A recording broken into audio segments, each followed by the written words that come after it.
Assalamualaikum warahmatullahi wabarakatuh. Good morning, learners. Today we will continue our last material. Last video we are talking about strategy 2, and then now we'll continue to the rest strategy. That is strategy 3, 7, 8, 9, and 19.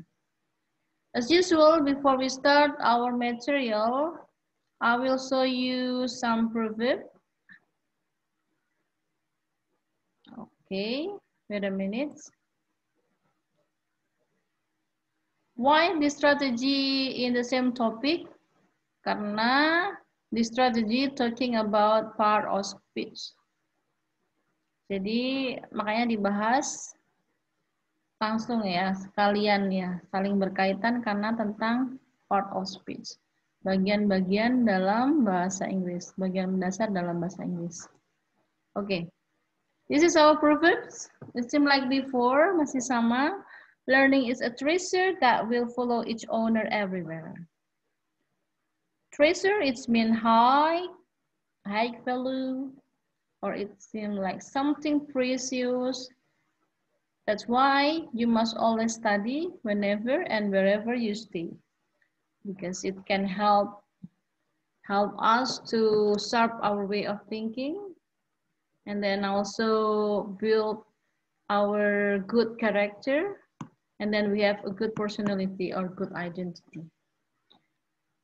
Next, we're talking about strategy 3. Okay. Strategy 3, pay attention to pronoun. Okay. Beside of this title, this is the table or the charts tentang subject, tentang pronoun, kata ganti orang. Okay. The blue one, subject pronoun itu adalah kata ganti yang posisinya biasanya sebagai subject. Sedangkan object pronouns itu adalah kata ganti yang posisinya sebagai objek. And then possessive adjective itu adalah kata sifat yang menunjukkan kepemilikan. Dan possessive pronouns itu adalah kata ganti yang menunjukkan kepemilikan. Ini ya. Oke. Okay. And then for this, reflexive pronouns itu adalah kata ganti yang merefleksikan dari ini. Dari subjek pronoun ini. Contohnya I, maka di situ adalah myself, diri saya sendiri. We, dan di sini reflexive pronounnya adalah ourselves. Nah, ini perbedaannya ada di sini juga. Nah, ini menunjukkan jamak dan tunggalnya dari pronouns. The first person singular, berarti di sini adalah orang pertama tunggal. Sedangkan the first person plural itu adalah orang pertama jamak, yaitu we. Kalau ini orang pertama tapi tunggal, kalau ini jamak. Kalau ini orang kedua tunggal bisa juga menjadi orang kedua jamak. Sedangkan he ini adalah the third person singular, male. Jadi ini orang ketiga tunggal untuk laki-laki. Kalau she itu orang ketiga tunggal untuk perempuan. Sedangkan it ini orang ketiga tunggal juga. Tapi untuk benda yang tidak hidup, untuk objek yang tidak hidup, dan juga untuk hewan penggunaannya ya. Kalau yang terakhir ini adalah the third person plural, yaitu they. Nah, jadi ini orang ketiga jamak, they. Nah, ada juga nama orang, misalnya Tony. Nah, kalau Tony berarti kan dia laki-laki. Jadi Tony itu, misalnya di sini subjek pronounnya adalah Tony, berarti Tony sama dengan he, ya. Nah, kalau misalnya di sini adalah Rina, nah Rina ataupun Kiki, maka di sini adalah the third person singular she. Gitu ya. Jadi harus hati-hati di situ ya. Nama orang laki-laki, kalau misalnya dia tunggal maka di sini. Kalau misalnya nama perempuan tunggal berarti di sini. Kalau misalnya banyak namanya berarti di sini. Nah, kalau misalnya dua orang itu di sini, we, ya, jadi ini. Misalnya Tina dan Tony, nah berarti di sini, we. Ya, karena di sini adalah the first person plural. Orang pertama tetapi jamak, tapi banyak itu. Oke. Next, we're talking again about this. Strategy 7. Tadi sudah kita bahas ya, sempat kita bahas tentang jamak, plural, singular, yaitu tunggal. Jadi noun, kata benda yang jamak dan kata benda yang tunggal. Nah, noun, kata benda itu biasanya berkaitan dengan apa? Di awal sudah pernah dijelaskan tentang part of speech, bahwasanya berkaitan sama a person. Ini ya contohnya.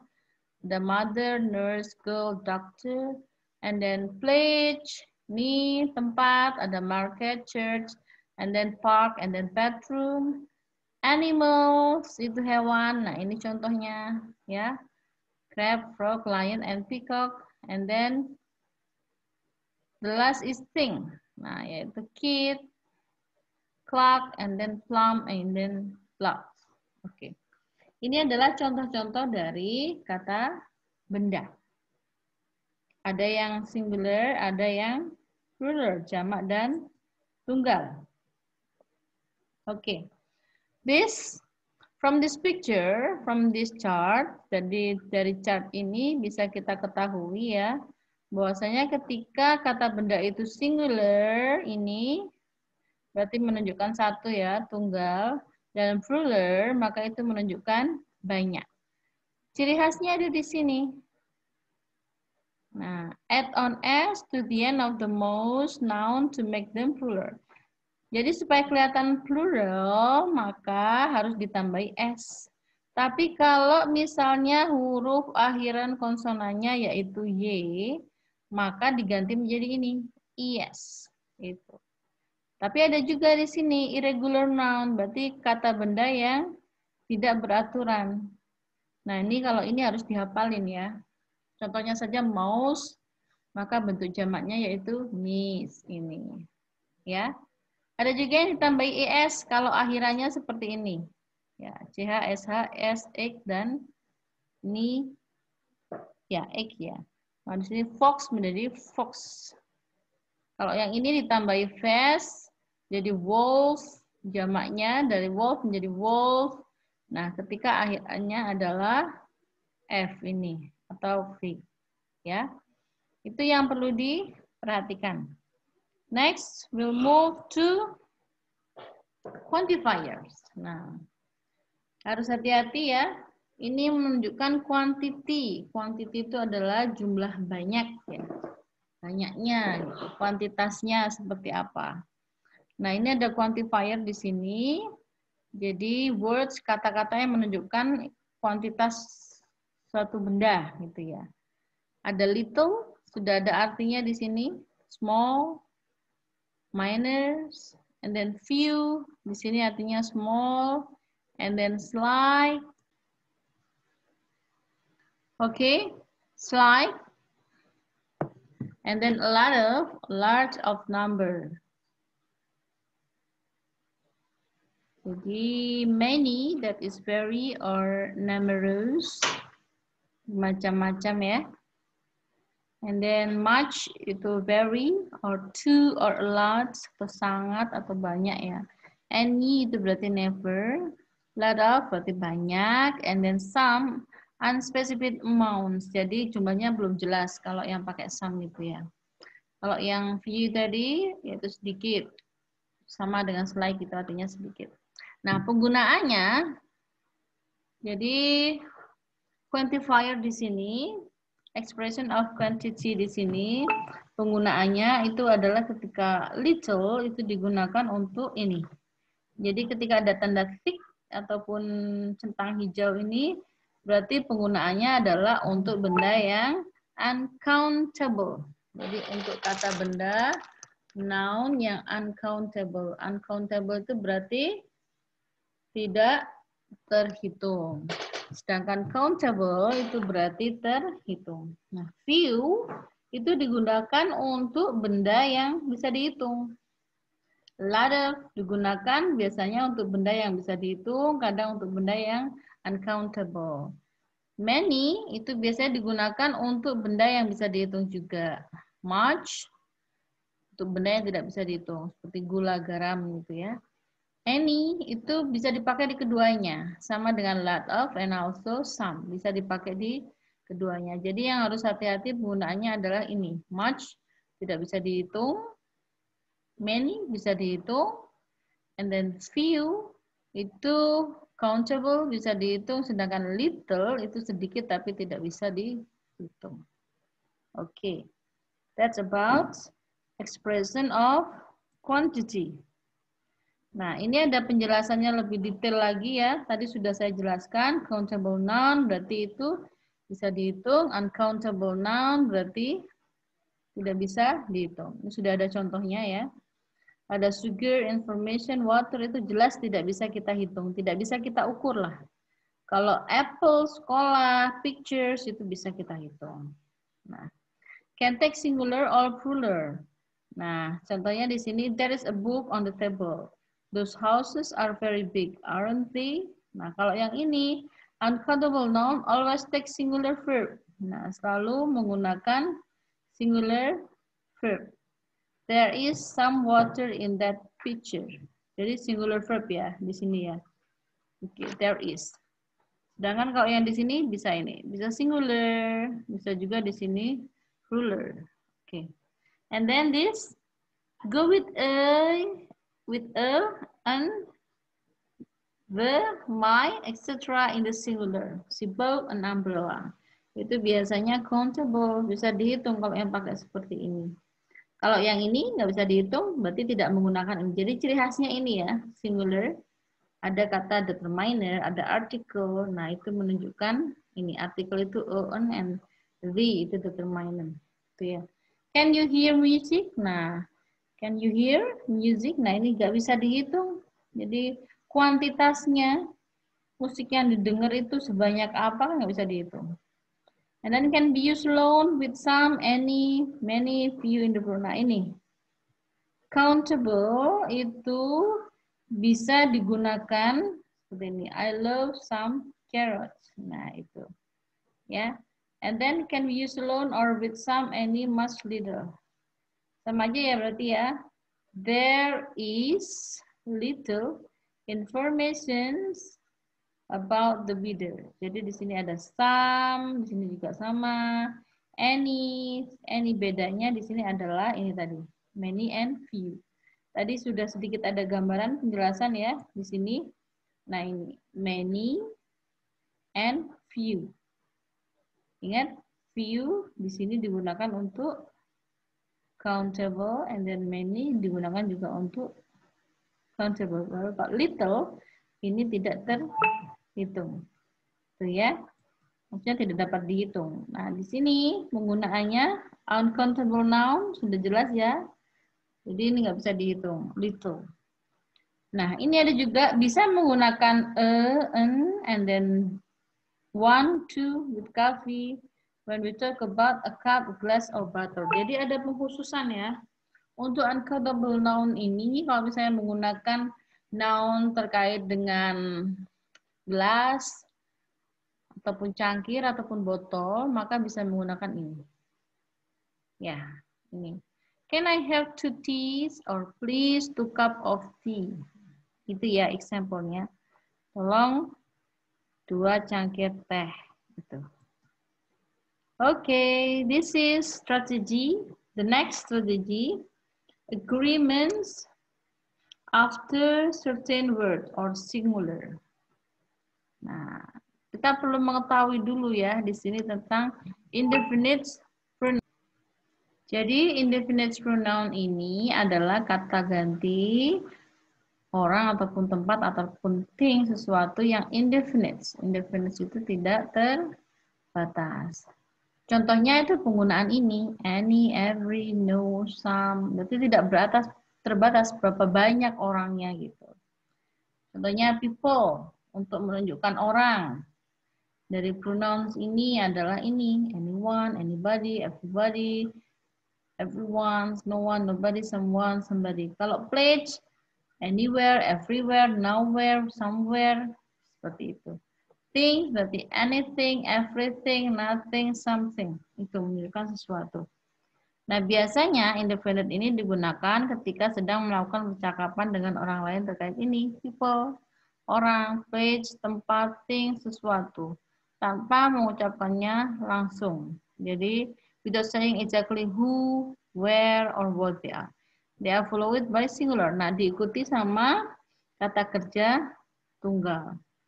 Ya, is more often used in negative statement. Jadi, kalau kata-kata ani itu biasanya digunakan dalam kalimat negatif. Itu sebagai ciri khas ya. Oke, ini sebagai contoh saja. Enrichment, jadi untuk memperkaya pengetahuan hasanah tentang vocabulary baru dari kata ganti yang tidak terbatas, yaitu singular, kata ganti tunggal, plural, kata ganti jamak, dan ini yang bisa digunakan both. Bisa menjadi singular, bisa menjadi plural, tergantung konteks kalimatnya, yaitu ini. All, any, more, most, none, some, and such. Okay. This the last material for this topic. That is about adjective and adverb. What is adverb? Nah, bisa dilihat di sini ya. Adverb itu menjelaskan, describe verb, menjelaskan kata kerja atau adjektif atau juga keterangan yang lainnya. Biasanya ini menunjukkan tentang bagaimana, seberapa sering, kapan, di mana, nah seperti itu. Jadi kata keterangan lah. Nah ini sudah aja ya, sudah jelas di sini ya. How often, seberapa sering. Nah ini yang sering digunakan. Always, every day, frequently, gitu. Never, when, kapan, after, already, before, ini semua menunjukkan kata adverb. Where, di mana? Nah, away, everywhere, here. Nah, ini kata-kata apa? Kata-kata yang menjelaskan adverb atau kata adverb lah, kosakata dalam adverb. Seperti itu. Oke. Next. Nah, adverb itu memiliki now this is the chart of 6 type of adverb. Jadi ada 6 tipe dari adverb ya. Ada adverb of time, kata keterangan waktu, adverb of frequency, adverb of tempat, jadi kata keterangan tempat, adverb of manner, jadi terkait dengan sikap ataupun tata krama, adverb of degree yang menunjukkan derajat. Dari situ adverb of affirmation yang menunjukkan afirmasi. Di situ sudah jelas, jadi ada kosakatanya dalam adverb itu. Kalau time ada already, ago, and then before, yet, never, yesterday, soon, or lately. Example, contohnya di sini adalah penggunaan dari adverb of time. I have heard this before. I haven't spoken to her yet. Nah, itu ya. Adverb of frequency. Nah, ini menunjukkan frekuensi ya. Ada always, usually, normally, often, sometimes, occasionally, kadang-kadang, once, sekali. Nah, itu bisa. Contoh kalimatnya, they often go out for dinner.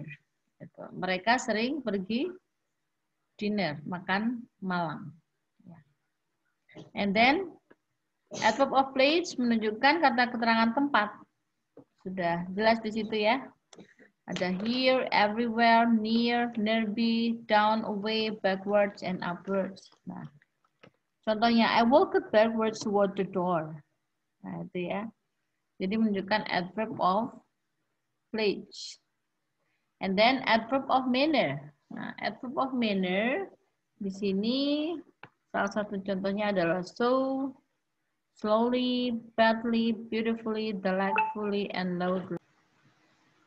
And then adverb of manner, so, slowly, badly, beautifully, delightfully, and loudly. Okay. And then adverb of degree. Tadi manner ya, manner itu tata cara ataupun sikap gitu ya. Jadi contohnya di situ ada sikapnya dia tuh lambat, gitu. Ataupun dia gembira, delightful, gitu.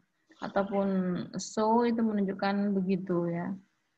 Is that so? Apa begitu? Gitu. Contoh kalimatnya ini. Ya. Ada juga ini. We waited anxiously by the phone. Kami menunggunya dengan cemas. By the phone, melalui telepon. A drop of degree. Nah, menunjukkan derajat ya. Almost, fully, rather. Nah, itu menunjukkan derajat. Jadi almost itu adalah hampir. Ya. Almost itu adalah hampir. Kalau fully itu sepenuhnya. Kalau misalnya rather itu daripada ataupun agak. And then next, adverb of affirmation di sini contohnya certainly, surely, apparently, obviously, no, undoubtedly. Nah, itu sudah sangat jelas sekali ya di situ ya. Certainly itu pasti. And then apparently, nah ini adalah kosakata dari adverb yang affirmation, menunjukkan tampaknya, obviously dengan jelas, undoubtedly tanpa ragu-ragu, seperti itu ya. Oke, next, this is adjective. Oh, tadi sudah tentang adverb, sekarang kita bahas tentang adjective. Jadi ini tentang sikap, behaviors, tentang ukuran, sound, suara, atau apa yang dirasakan. Tentang kata benda juga, warna, berapa banyak, how something looks, bagaimana kelihatannya. Nah, ini masuk di adjective. Jadi adjective itu membicarakan tentang hal tersebut. Oke. Next. This. Ini sudah lebih diperjelas lagi ya. Adjektif itu adalah kata yang mendeskripsikan atau memperjelas dari kata benda. Contohnya, Tony has small nose. Nah ini, ya, shape berarti. Kalau tekstur itu adalah bahannya ya. Color, warna. Odor itu bau, size itu kaitan sama ukuran, tekstur sama rasa, feeling perasaan, weather suasana, number, nah pasti sudah hafal ya. Sound juga pasti sudah ngerti. Oke. Oke, that's all our material. Today we have learned so many strategies. Semoga apa yang disampaikan tadi bisa bermanfaat. Kalau misalnya ada yang kurang paham bisa ditanyakan. Bisa juga Japri ya, bisa juga Japri, bisa lihat deskripsinya, bisa menghubungi kemana, ada alamat emailnya, ataupun kalau misalnya mau komentar, dipersilahkan juga. Dan jangan lupa ada English Exposure, itu sebagai wawasan tambahan ya, untuk TOEFL preparation. I think enough, thank you. Sorry if there's some mistake. Assalamualaikum warahmatullahi wabarakatuh.